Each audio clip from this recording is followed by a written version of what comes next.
हुदहुद नामी परिंदा भी था, लश्कर का कारकुन था, परिंदा। हुदहुद गायब था तो हजरत सुलेमान कहने लगे किधर गया वो हुदहुद, नजर ना आज आया सख्त सजा दूंगा, यहां तो कोई अच्छी खबर लाएगा। क्योंकि वो हुदहुद परिंदा जाता था तो खबरें ला के देता था, वरना सजा दूंगा। उतनी देर में हुदहुद भी आ गया।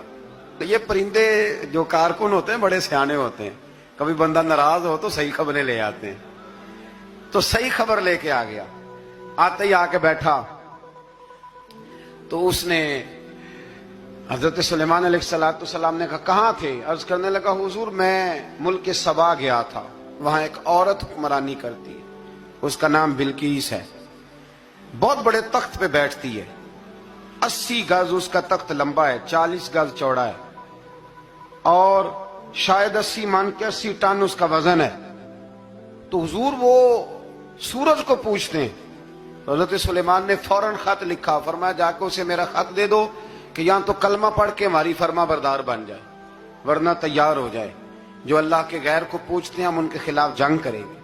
वो जब लेके गए ना खत, ये हुदूद गया तो वो मीटिंग कर रही थी, उसके वजीर मशीर सारे बैठे थे। इसने जाके खत फेंक दिया मलका बिल्कीस की झोली में। उसने खत पढ़ा तो डर गई, वजीरों को बुलाया। हजरत सुलेमान, कुरान कहता है हजरत सुलेमान ने कहा था खत फेंक के ना तो साइड पे होके सुनना वो क्या कहता। बंदों के लिए मना है, परिंदों के लिए जायज है। बंदों के लिए मना है साइड पे होके सुनना, हाँ जिसकी जासूसी की ड्यूटी हो, कुफर की जासूसी की, उस बंदे के लिए भी जायज है। तो यहाँ एक तो वो परिंदे थे, दूसरा कुफर की जासूसी कर रहे थे। साइड पे होके सुनने लगे तो मलका बिल्कीस कहने लगी अब क्या करना है, ये खत आया है। तो वो कहने लगे हम तैयार हैं, आप हुक्म करें, हम लड़ने को तैयार हैं, लड़ेंगे। वो कहने लगी नहीं तेजी ना दिखाओ, कुरान मजीद कहता है कि वो कहने लगी जब लड़ाइयां होती हैं तो शहर तबाह होते हैं, मुल्क खंडर बन जाते हैं, लड़ाई मसले का हल नहीं है।